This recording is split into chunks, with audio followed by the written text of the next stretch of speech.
ইল্লাল্লাযিনা আমানু, আল্লাহ বলছেন ইল্লাল্লাযিনা আমানু, ক্ষতিগ্রস্ত কারা না?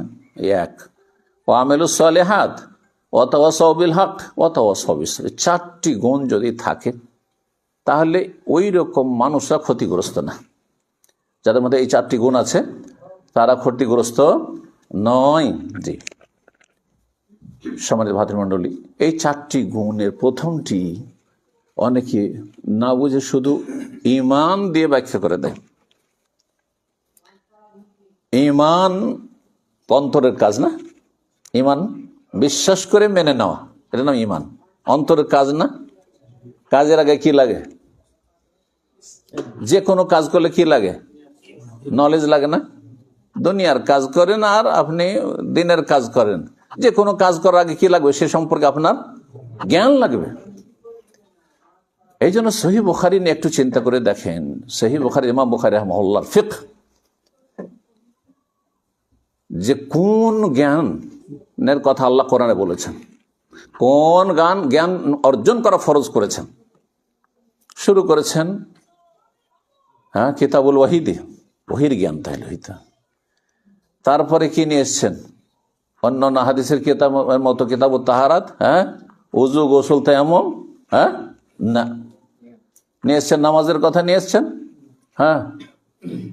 ইবাদত বন্দেগীর কথা নিয়ে এসছেন, কিসের কথা? ঈমানের কথা নিয়ে এসছেন না? কি আছে তারপরে? ইলম, কিতাবুল ইলম। জি, ওহির পরে ওহির জ্ঞান অর্জন করতে হবে, এই জন্য কিতাবুল ইলম। এবং তিনি বলেছেন বাবুল ইলমি কাবুলুল কওলি ওয়াল আমাল, যে অধ্যায় বলছেন যে এই অধ্যায় হচ্ছে যে ইলম অর্জন করতে হবে, জ্ঞান হাসিল করতে হবে কথা বলার আগে আর কাজ করার আগে। সুতরাং যে কথাটি আমাদের প্রিয় শেখ মতিউর রহমান বিন শীস মাদানী বলছিলেন যে আগে জ্ঞান অর্জন করতে হবে, তারপরে মানুষকে সহি জ্ঞানের দিকে ডাকতে হবে। জান্নাতের রাস্তা সম্পর্কে আপনার সম্যক জানা নেই, জান্নাতের রাস্তার নামে ভুলভাল কথা বলে দিয়েছেন আকীদার ক্ষেত্রেই, মানহাজের ক্ষেত্রেই, অথবা ফতুয়ার ক্ষেত্রেই। এটা হাদিসের তর্জমা করে বলেন আমি তো হাদিসের তর্জমা করেছি, কোন দোষ করলাম? এটার নাম ফতুয়া না, এটার নাম জ্ঞান নাই। ও সম্পর্কে আপনার সম্যক জ্ঞান থাকতে হবে। আর তারপরে তখন আপনাদের চূড়ান্ত ফয়সালা একা দিলে হবে না, স্বাধীন হয়ে দেখতে হবে যে আমার আগে যে আমার চাইতে বড় বড়রা ছিলেন সালাফদের যুগ থেকে, স্বর্ণ যুগ থেকে, তারা কিভাবে এই আয়াতটি বুঝেছেন, এই হাদিসটা বুঝেছেন, তাদের বুঝটাকে সামনে রেখে বুঝতে হবে। স্বাধীনভাবে যারাই বুঝতে গেছে কোরআন হাদিস, তারাই বিভ্রান্ত হয়েছে। খারিজি জঙ্গিরা কোরআন হাদিসের কথাই বলে কিন্তু তারা জঙ্গি। মুরজিয়ারাও কোরআন হাদিসের কথাই বলে কিন্তু মুরজিয়া পথভ্রষ্ট। সুফিরাও কোরআন হাদিসের আয়াত পড়ে, গদিবাদীরাও কোরআন হাদিসের আয়াত পড়ে কিন্তু তারা বিভ্রান্ত, কারণ তারা স্বাধীনভাবে আয়াত নিয়ে নিজের মতো করে ব্যাখ্যা করে। আগে টার্গেট তৈরি করে না যে ওইখানে পৌঁছিতে হবে, আর সে অনুযায়ী তখন ব্যাখ্যা করে কোরআন হাদিস। কিন্তু সালাফি ওলামা, আহলে হাদিস ওলামা যারা সত্যিকারের, তারা দেখে যে আমি যে ব্যাখ্যাটা বুঝছি, এই বুঝটা কি খোলাফায়ে রাশেদিন বুঝেছেন রাসূলুল্লাহ সাল্লাল্লাহু আলাইহি ওয়াসাল্লাম থেকে, আসহাবে রাসূলুল্লাহ বুঝেছেন সাল্লাল্লাহু আলাইহি ওয়াসাল্লাম, তারা বুঝেছেন, তাবেঈনরা বুঝেছেন, তাবা তাবেঈনরা বুঝেছেন, আইম্মা মুহাদ্দিসিন, ফুকাহায়ে আরবা, তারা কি বুঝেছেন? তাদের বুঝ একজনের নয়, তাদের বুঝগুলিকে সামনে রেখে তখন এগিয়েছেন, তখন কথা বলেছেন। এরা হচ্ছে সালাফি, এরা হচ্ছে আহলুল হাদিস। এই জন্য ইল্লাল্লাযিনা আমানু মানে ইলম হাসিল করতে হবে। এটা মাদ্রাসাগুলি থেকে, এলাকায় মাদ্রাসা রয়েছে, যে মাদ্রাসাগুলিতে যে ছাত্রগুলি তৈরি হচ্ছে, এটা হচ্ছে ক্ষেত্র যেখান থেকে এই কাজটি করে আসতে হবে, ইলম শিখে আসতে হবে। ইলম তো শিখলেন সেখানে, ও আমিলুস সালিহাত এবং নেক আমলের প্রশিক্ষণ, তরবিয়ত ওখান থেকে নিয়ে আসতে হবে। অনেকের এলেম আছে কিন্তু আমল এলেমের স্বাদ দেয় না। সবই জানে যে বেনামাজি কাফের, হাদিস জানে না, নামাজ পড়েন না, ফজরে উঠতেই পারে না বলছে, আশ্চর্য, মাদ্রাসা পড়ুয়া। আস্তাগফিরুল্লাহ বলে তা আপনার এলিম দিয়ে কি কাজ হবে? তাহলে আপনার রাত 2টো 3টার সময় যদি ফ্লাইট থাকে, বাস থাকে, হ্যাঁ ট্রেন থাকে, তাও ধরবেন আপনি। ওখানে তো কেউ জাগায় না, আপনাকে নিজেই জেগে বসে থাকেন। সারা রাত জেগে আমি যখন আসলাম, আমার রাত 1:30টার সময় ফ্লাইট। সারা রাত ঘুমাইনি, দিনেও তেমন ঘুম হয়নি। তার আগের রাতেও বিশেষ কারণে 2-3 ঘন্টা ঘুম হয়েছে, কিন্তু তারপরে আমার ফ্লাইট মিস হয়নি। আমি পৌঁছেছি দুনিয়ার টার্গেটে পৌঁছার জন্য। আমি নিজের কথা বলছি। তা আমার চাইতে আপনারা কম না, আরো চালাক চতুর দুনিয়ার ক্ষেত্রে। হ্যাঁ, যে ফ্লাইট কখনো মিস করবেন না, ট্রেন কখনো মিস করবেন না, আপনি এগুলো বুঝছেন, কিন্তু আপনি ফজর মিস করছেন। তাহলে ও আমল সালেহাত কোথায়? এই আমলের ট্রেনিংটা মাদ্রাসা থেকে শিখে আসতে হবে, এটা আসল জায়গা। যদি সেখানে শিখার সুযোগ না থাকে, বয়স হয়ে গেছে, তাহলে আপনাকে ভালো পরিবেশে, যেখানে ভালো মানুষরা বসে, তাদের সাথে বসে শিখতে হবে। এই জন্য ওই সহিহ বুখারীর হাদিস স্মরণ করে দিচ্ছি, যেখানে ওই লোকটি 99টি হত্যা করলো, তারপরে যখন তওবার জন্য এক জাহেল মুফতির কাছে ফতোয়া, এই জাহেল মুফতির কাছে ফতোয়া নিলে এইটা হয় নিম্মুল্লাহ খাতারা ইমান। জাহেল মুফতির কাছে ফতোয়া নিতে গেল, তখন সে বলছে, তুমি এত বড় অপরাধী, 99টা খুন করার পর আবার তওবা, তোমার জন্য জান্নাত? না না না, তোমার তওবা নেই। তওবা নেই? আচ্ছা ঠিক আছে, তাহলে 100টা পুরা করিয়ে দিই, সেঞ্চুরি করিয়ে ফেলে দিল, সেঞ্চুরি পুরা করে। আস্তাগফিরুল্লাহ। তারপর সে তাকে কেউ বলল আব্দুল্লাহ আলা আলেম, একজন আলেম ছিল, হ্যাঁ ওই যুগের, আগের উম্মতে, যাও ওর কাছে যাও, হতে পারে তোমার জন্য রাস্তা খুলতে পারে। ওকে গিয়ে যখন জিজ্ঞাসা, আলেমের কাছে এলমের মতো কথা রয়েছে, ফিকহ রয়েছে, দিনের জ্ঞান রয়েছে। সে বললো, মাইয়া হলো বাইনা কবাইনা তওবা, তোমার মাঝে আর তওবার মাঝে কি অন্তরায় হতে পারে, কে বাধা দিতে পারে? আল্লাহ যে কাউকে মাফ করতে হয়, ইন্নাল্লাহ ইয়াগফিরুয যুনুবা, সমস্ত গুনাহ মাফ করে। আল্লাহর কাছে গুনাহ হয়ে গেছে, আর তো উপায় নেই। আর জেনে শুনে গুনাহ করবো না, কিন্তু গুনাহ হয়ে যাওয়ার পরে সমাধান হচ্ছে ইউটার্ন। রাস্তা ভুল হয়ে গেছে, যাব মালদা, চলে গেছি এইদিকে রাসাখোয়ার দিকে, তাহলে আমার জানার সাথে সাথে কেউ বেকুব নেই দুনিয়ায় যে আরো 10 কিলোমিটার চলেই যায়, যাবেন সাথে সাথে ফিরবেন, আপনি সাথে সাথে ফিরবেন। ভুল হয়ে গেছে, সাথে সাথে বুঝতে পারছেন, সাথে সাথে ফিরেন আপনি। ইন্নাল্লাহ ইয়াগফিরুয যুনুবা, সব গুনাহ আল্লাহ মাফ করবে, সমস্ত কিছু আল্লাহ মাফ করবে। ইন্নাল্লাহ গফুরুর রাহিম এই ক্ষেত্রে। কিন্তু বেআমল, আচ্ছা আল্লাহ মাফ করবেন, আমল সংশোধনও না, অনুশোচনা না, আক্ষেপও করছে না, লজ্জাও লাগছে না, আর তারপর আল্লাহ মাফ করবে, আল্লাহ গফুর রহিম। না না, এদের জন্য আল্লাহ গফুর রহিম না, এদের জন্য বেবাদি আন্নী আনাল গফুর ওয়ান্না আযাবি হুয়াল আযাবুল আলীম। জি, ইন্না বাতশা রাব্বিকা লাশাদীদ, কঠিন শাস্তি রয়েছে তাদের জন্য, কঠিন পাকড়াও রয়েছে। আল্লাহ অন্তর দেখছেন, যে কোন অন্তর নিয়ে আপনার আল্লাহর কাছে আসছেন। সম্মানিত ভাতৃমণ্ডলী, সময় আছে তো? সময় না? হ্যাঁ, কয়টা বেলা ডুববে? 5টা। তাহলে তো আছে। তো বলছিলাম যে আমলের তরবিয়ত নিতে হবে। আজকাল আমলের তরবিয়তে অভাব আছে। জেনারেল শিক্ষিত লোকেরা অনেকে সোশ্যাল মিডিয়াতে মাশাআল্লাহ যথেষ্ট ইলম শিখে নিচ্ছেন, কিন্তু আমলের ক্ষেত্রে অনেক ত্রুটি। এটা শুধু মাদ্রাসার ছাত্রদের মধ্যে নাই, যারা এমনি একটু ইসলামের দিকে আসছেন, ধার্মিক হচ্ছেন, তাদের মধ্যে জ্ঞান যথেষ্ট আছে, হ্যাঁ নলেজ যথেষ্ট আছে, করে নিয়েছেন হয়তো, কিন্তু আমল নেই। এটা হইলে হবে না, আমলের তরবিয়ত নিতে হবে। মাদ্রাসায় সুযোগ আছে, মাদ্রাসায় নিতে হবে। মাদ্রাসায় সুযোগ নেই বলছিলাম, তাহলে কি করতে হবে? ওই হাদিসটা কেন বললাম? তাকে বললেন যে তোমার তওবাতে কেউ বাধা দিতে পারে না, কিন্তু তওবার জন্য কি করো, যাও অমুক গ্রামে চলে যাও, অমুক গ্রামে চলে যাও, সেখানে একদল আছে আল্লাহর ইবাদত বন্দেগীতে তারা মগ্ন হয়ে রয়েছে, ফাবুদিল্লাহ মাহুম। ওই ভালো গ্রামটিতে চলে যাও, ধার্মিক লোকদের গ্রামে চলে যাও, সৎ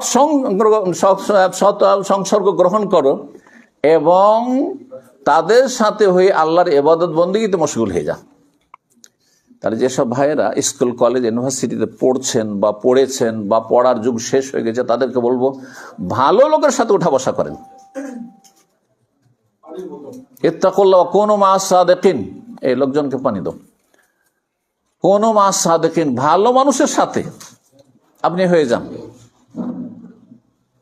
ভালো মানুষের সাথে বসলে আস-সাহিবু আস-সাহিব, আরবিতে প্রবাদ রয়েছে যে সঙ্গী মানুষকে কি করে, টেনে হেঁচড়ে নিয়ে যায়। সঙ্গী মানুষকে টেনে হেঁচড়ে নিয়ে যায়। বাংলা কি বলে, সঙ্গ দোষে লোহা ভাসে। আপনি ভালো মানুষের সাথে বসবেন তো ভালো হয়ে যাবেন, আর ওই খারাপ বন্ধু বান্ধব আগের ছিল, এখন আপনি একটু সংশোধন করে এসেছেন, তারপর খারাপ বন্ধু ত্যাগ করছেন না, ওদের সাথে রিলেশন রাখছেন, ওদের সাথে টেলিফোন যোগাযোগ রাখছেন, ওদের সাথে চায়ের আড্ডায় বসছেন, কখনো ভালো মানুষ থাকতে পারবেন না, খারাপ হয়ে যাবে না। আবার আপনার মধ্যে বিভ্রান্তি চলে আসবে, উল্টো দিকে ফিরে যাবেন। সতর্ক সাবধান করছি স্কুল কলেজের ইউনিভার্সিটির ছাত্র ছাত্রীদেরকে, যাদেরকে আল্লাহ হেদায়েত নসিব করেছেন, যদি হেদায়েত টিকে থাকতে চান তাহলে আগের যারা খারাপ সঙ্গী ছিল তাদেরকে পরিত্যাগ করুন, বর্জন করুন, ভালো সঙ্গী তলাশ করুন, তাদের সাথে চলাফেরা করা আর চেষ্টা করুন, আল্লাহ যেন তৌফিক দান করেন। তাহলে এলেম হাসিল করে আমল করতে হয় বলছিলাম। এই আমলের গুরুত্বের জন্যই 7 বছরে কচি কাচাদের সালাতের প্রশিক্ষণ দিতে বলা হয়েছে, অথচ ফরজ হয় না। 7 বছর থেকে শুরু করতে বলা হয়েছে, 10 বছরেও ফরজ হয় না। তারপরে তাকিদের সাথে চাপ সৃষ্টি করি, 10 বছরে কোনো ছেলের উপর নামাজ ফরজ হয় না। সাধারণত সাবালক হয় না, হ্যাঁ মেয়ে হইতে পারে। যখন সাবালক সাবালিকা হবে তখন ফরজ হবে। তারপরও চিন্তা করুন, 14 বছর 15 বছরে গিয়ে সাধারণত সাবালক হয়, তাহলে কমপক্ষে কতদিন টাইম পেলো 7 বছর থেকে নিয়ে? হ্যাঁ, 7 7 14, 7 বছরের ট্রেনিং এর পরেও একজন মানুষ ভালো মানুষ হবেন না, এটা অসম্ভব কথা। অসম্ভব কথা কেন হবে না? তাহলে দেখতে হবে যে রহস্য কি রয়েছে, কোনখানে বাধা আছে, ট্রেনিং এ ত্রুটি আছে। অথচ আপনি কিছুই জানতেন না, স্টিয়ারিং ধরতে জানতেন না, 10টা দিন 20টা দিন ট্রেনিং করে আপনি পাকা ড্রাইভারের গাড়ি চালিয়ে বেড়াচ্ছেন। আপনি ওয়ামেলুস সালেহাত হয়ে গেল, তাহলে নিজে এলেম হয়ে গেল, ইমানটা পাকা হয়ে গেল। হ্যাঁ, ইমান যেসব স্তর রয়েছে সেগুলি ঠিক হয়ে গেল, ইমানের যেগুলো দিক রয়েছে, ইমান আর কান রয়েছে, আর শাখা প্রশাখা রয়েছে, সেগুলি সম্পর্কে জ্ঞান অর্জন হয়ে গেল, আর আমল করা শুরু হয়ে গেল। তারপরে ভালো আমল ফারাইজ ওয়াজিবাত করতে লাগলেন, হারাম নাজায়েজ থেকে বাঁচতে শুরু করলেন। আলহামদুলিল্লাহ। এখন কি করতে হবে? ওয়াতাওয়াসাউ বিল হক, কি করতে হবে? হক কথার একজন অপরজনকে ওসিয়ত করবে। আল্লাহ বলছেন একজন অপরজনকে উপদেশ দেবে। এরই নাম কোরআনের ভাষায় আমর বিল মারুফ ওয়া নাহিল মুনকার, ভালো কাজের উপদেশ দেওয়া, অন্যায় কাজে বাধা দেওয়া। অন্যায় কাজে বাধা দেওয়া সরকারের কাজ, পাবলিকের কাজ নয়। ভালো করছেন কোনটা? অন্যায় কাজে বাধা, ভুল কথা বলছি। অন্যায় কাজে বাধা দেওয়ার 3টি স্তর রয়েছে। প্রথম স্তরটি, অন্যায় কাজে বাধা দেওয়ার কয়টি স্তর রয়েছে? 3টি স্তর রয়েছে। কি? হ্যাঁ, সহি মুসলিমের হাদিস, মান রা মিনকুম মুনকারান ফালিয়ুগাইয়িরহু বিয়াদিহি, যেই ব্যক্তি কোনো অন্যায় কাজ দেখে, একটা ফরজ কাজ হইতে হবে, হয় না, করে না, হারাম কাজ হতে হবে না, সমাজে পরিবারে হচ্ছে, হ্যাঁ এলাকায় হচ্ছে, ফালিয়ুগাইয়িরহু বিয়াদিহি, বল প্রয়োগ করে বাধা দেবে। বল প্রয়োগ কে করবে? যাদের কাছে ক্ষমতা আছে, হ্যাঁ তাদের উপর গুরু দায়িত্ব। আচ্ছা, এটা এই জন্য বলছি যে অনেকে আইনকে হাতে তুলে নেয়। আইনকে কখনো হাতে তুলে নেবেন না। এই কাজটি কার? যাদেরকে ক্ষমতা দেওয়া হয়েছে, অথবা সরকার যাদের জন্য বৈধতা দিয়েছে। আপনার জন্য কতটা বৈধ রয়েছে? আমাদের সমাজে কুসংস্কার মধ্যে একটি কুসংস্কার হচ্ছে যে অন্যের কাজে হস্তক্ষেপ করা বা অন্যের ফিল্ডে হস্তক্ষেপ করা। যেমন আপনার স্ত্রী বেহায়া বেপর্দা চলছে, তাহলে আপনি কি করতে পারবেন? বল প্রয়োগ করে আপনার পরিবার, আপনি কিন্তু সরকার, ওখানে আপনি আপনার পরিবারের অভিভাবক, মালিক, সেখানে বল প্রয়োগ করবেন আপনি। তারপরে ভাইয়ের স্ত্রী মাথায় কাপড় দেয় না, বেহায়া বেপর্দা চলাফেরা করে, ওড়নাটা নিয়ে তার মাথাতে পেঁচিয়ে দিতে পারবেন আপনি? জায়েজ আপনার জন্য? মারতে পারবেন? হ্যাঁ, যে পর্দা না করলে হাত পা ভেঙে দেবো, এইরকমই না সমাজ আমাদের। হ্যাঁ, চোর চুরি করলো, গণপিটুনি দিয়ে মেরে দিল। হ্যাঁ, ছিনতাইকারী ছিনতাই করলো, অথবা ধরেন পকেটমারি করলো, কাউকে সন্দেহ হলো যে চোর, তখন গণপিটুনি দিয়ে মেরে দিলেন, জায়েজ? হারাম করে সরকারের কাজ হাতে নিয়ে নিলেন। এটা হচ্ছে সীমা লঙ্ঘন করা, এটা হচ্ছে খারেজিদের জঙ্গিদের কাজ, এটা হচ্ছে চরমপন্থীদের কাজ।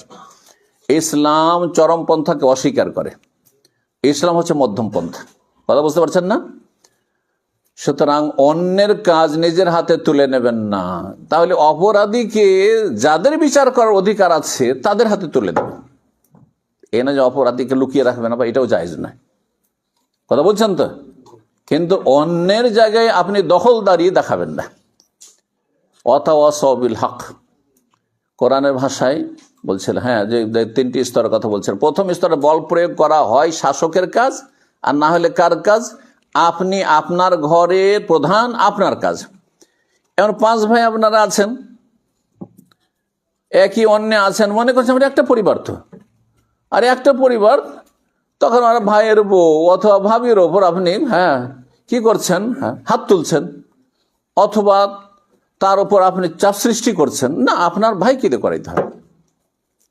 শ্বশুর বউকে মারধর করছে, এগুলো সোশ্যাল মিডিয়াতে আজকাল বাঙালি সমাজে দেখা যাচ্ছে। শ্বশুর বৌমাকে, ছেলের বউকে মারধর করছে, হারাম কাজ এটি। তার অধীনস্থ না, তার সাথে খাওয়া দাওয়া করছে, তার ছেলের অধীনস্থ তার স্ত্রী, তার কে সে? এই দেশি তরিকাতে ইসলাম বুঝলে হবে না, ইসলামের তরিকাতে ইসলাম বুঝতে হবে, যাতে করে অশান্তি সৃষ্টি না হয়। এর তো রিয়াকশন হতে পারে, রিয়াকশন হতে গিয়ে পারিবারিক কলহ বিবাদ হতে পারে। ছেলের মধ্যে আক্রোশ চলে আসতে পারে। ছেলে বউকে এত ভালোবাসে যে বাপের শত্রু হয়ে যেতে পারে, মায়ের শত্রু হয়ে যেতে পারে, মায়ের গায়ে হাত তুলতে পারে, বাপের গায়ে হাত তুলতে পারে। ক্ষয়ক্ষতির দিকগুলি রয়েছে। যে কথাগুলি বলছিলাম, এই কথাটি বোঝানোর জন্য ওয়াতাওয়াসাউ বিল হকের ক্ষেত্রে যে বল প্রয়োগ করার বিষয়টি, শেষই যার হাতে আল্লাহ ক্ষমতা দিয়েছেন বা যাকে বৈধতা দিয়েছেন তার জন্য, এক কথা সংক্ষেপে। তারপরে দ্বিতীয় স্তর কথার দ্বারা। এই কথার দ্বারা ভালো মানুষ বানাইতে হবে, খারাপ মানুষের সংখ্যা কমাইতে হবে, চোরের সংখ্যা কমাইতে হবে, অসৎ লোকের সংখ্যা কমাইতে হবে, বেঈমানদের সংখ্যা কমাইতে হবে, বেনামাজির সংখ্যা কমাইতে হবে, যারা মদখোর তাদের সংখ্যা কমাইতে হবে, গাঁজাখোরদের সংখ্যা কমাইতে হবে, জুয়ারিদের সংখ্যা কমাইতে হবে। এক কথায় সামাজিক বা বিভিন্ন রকমের যেসব অপরাধ রয়েছে, বিভিন্ন অপরাধে যারা জড়িত তাদের সংখ্যাকে কমাতে হবে, ভালো মানুষের সংখ্যা বাড়াইতে হবে। এটি ইসলামের মূলনীতি। এটি দ্বিতীয় যে স্তর, সেটা হচ্ছে ফাবেলিসানিহি, কথার দ্বারা। বিভিন্ন রকমের দিনী দর্শের মাধ্যমে, দিনী আলোচনার মাধ্যমে, দিনী মাহফিল আওয়াজের মাধ্যমে, অথবা লিখনির মাধ্যমে, বিভিন্ন গ্রুপে ইসলামের কথা, ইসলামের উত্তম আদর্শের কথা প্রচার প্রসারের মাধ্যমে, বিভিন্ন যতগুলি মাধ্যম রয়েছে বৈধ মাধ্যম, সেসব মাধ্যম দিয়ে। তো এই উদ্দেশ্যে আমাদেরকে কাজ করে যেতে হবে ওয়াতাওয়াসাউ বিল হকের ক্ষেত্রে। এটা যেখানে সম্ভব নয়, এমন মানুষ জালেম যে যাকে বলাও যাবে না, ভালো ভাষাতে বলা যাবে না, বললে সেখানে বড় ধরনের ক্ষয়ক্ষতি হইতে পারে, অশান্তি সৃষ্টি হইতে পারে, তখন ফাবে কালবেহি, অন্তর থেকে ঘৃণা করে প্রতিবাদ করতে হবে। অন্তর থেকে পাপকেও ঘৃণা করতে হবে, পাপীকেও ঘৃণা করতে হবে। এটি ভুল কথা আমাদের দেশের মুসলিম সমাজে। পাপকে ঘৃণা করো, পাপীকে ঘৃণা করিও না, বরং পাপ আর পাপী অতপ্রতভাবে জড়িত। সুতরাং দুটোকে ঘৃণা করতে হবে, কিন্তু ঘৃণা প্রকাশ করতে হবে না। এখানে গিয়ে অনেকে ভুল বুঝে, আর যার ফলে বলে এই ও পাপী, ওকে সালামি দেব না। না, যে কোনো মুসলিম যতক্ষণ পর্যন্ত ইসলামের গণ্ডিতে আছে, কাফের মোরতাদ হয়ে যায়নি, ততক্ষণ সালাম পর অধিকার রাখে। ফাঁসেকে সালাম দেবেন না আপনি? একটা লোকে দাঁড়িয়ে নেই সেজন্য সালাম দেবেন না? একটা লোক ধূমপান করে সে সালাম দেবেন না? এটা হলো বিভিন্ন হারাম খায় সেজন্য তাকে সালাম দেবেন না আপনি? না, মোটেই না, ভুল কথা এটি। এগুলো চরমপন্থা। অন্তর থেকে ঘৃণা করা মানে ঘৃণা প্রকাশ করা নাই। যদি ঘৃণা প্রকাশ করে সংশোধন হয় তাহলে কখনো প্রকাশ করা যেতে পারে। অধিকাংশ ক্ষেত্রে ঘৃণা প্রকাশ করলে সংশোধন হয় না, আরো মানুষ বিদ্রোহী হয়ে যায়, বিদ্বেষী হয়ে যায়। আপনার কথা শুনতে চাইবে না, আমার কথা শুনতে চাইবে না। যদি একটা মদখোরকে বলেন যে তোমাকে আমি ঘৃণা করি, আর বলেন মদ খাওয়া হারাম, এটি হচ্ছে উম্মুল খাবায়েস, সমস্ত পাপের জড়, আপনার কথা শুনবে। হ্যাঁ, কোরআন আয়াতও যদি পড়েন, হাদিস শোনান, শুনবে? কেন শুনবে না? তুমি তোমাকে ঘৃণা করো, তাই না? না, তাহলে এই যে বুঝগুলি রয়েছে অনেকে ক্লিয়ার করে বলে না, যার ফলে অন্তর থেকে ঘৃণা করে প্রতিবাদ করতে হয়, মানে ঘৃণা প্রকাশ করতে হবে, এই কথা তো নাই। এই সামান্য ভুল বোঝার কারণে নিজেও বিভ্রান্ত, আর আপনি লাভের জায়গায় ক্ষতি করে ফেলছেন। আপনি এই কাজটি করবেন না। যে কথাটা বলছিলাম অত অসবিল হক সম্পর্কে, এটি হচ্ছে আপনার ইসলাহি কাজ। এর অপর নাম কোরআনের ভাষায় সংশোধনমূলক কাজ। সংশোধনমূলক কাজ করবেন। এর নাম হচ্ছে দাওয়া ইলা আল্লাহর দিকে ডাকা, এর নাম হচ্ছে আল্লাহর দ্বীনের দিকে ডাকা, এর নাম হচ্ছে জান্নাতের দিকে ডাকা। এ কোরআনের ভাষা, একে আল্লাহর মাগফিরাতের দিকে আহ্বান করা। বিভিন্ন ভাষা রয়েছে কোরআনে কারীম। এই কাজটি অত্যন্ত ফজিলতপূর্ণ কাজ, মহত্বপূর্ণ কাজ। এক্ষেত্রে দু একটি পয়েন্ট বলি। স্বয়ং আল্লাহ রাব্বুল আলামিন কোন দিকে মানব জাতিকে ডাকছেন? শান্তির দিকে না অশান্তির দিকে? শান্তির দিকে, তাই না? আল্লাহ বলছেন ওয়াল্লাহু ইয়াদউ ইলা দারিস সালাম। আল্লাহ তোমাদেরকে ডাকছেন, খুব সহজ ভাষায় বলছি, আল্লাহ তোমাদেরকে আহ্বান করছেন, ডাকছেন কোন দিকে? দারুস সালামের দিকে। দার মানে ঘর, আর আসসালাম মানে আলহামদু মানে কি? সমস্ত প্রশংসা, সার্বিক, তাই না? যাবতীয় প্রশংসা। ঠিক ওইরকম আসসালাম, সালাম শান্তি, আর আসসালাম যখন বলবেন তখন ওই আলহামদুর মতোই তর্জমা করেন, তাইলে যাবতীয় শান্তির দিকে, যাবতীয় শান্তির ঘরের দিকে আল্লাহ ডাকছে, যেখানে সার্বিক শান্তি রয়েছে। আল্লাহু ইয়াদউ ইলা দারিস সালাম। তাহলে দিনের দাওয়ার কাজ, দিনের দিকে আহ্বান করা, ভালো মানুষ বানানো মানুষকে, এটি হচ্ছে শান্তির ঘরের দিকে আহ্বান করা। এটি কার কাজ? প্রথম, সর্বপ্রথম আল্লাহর কাজ।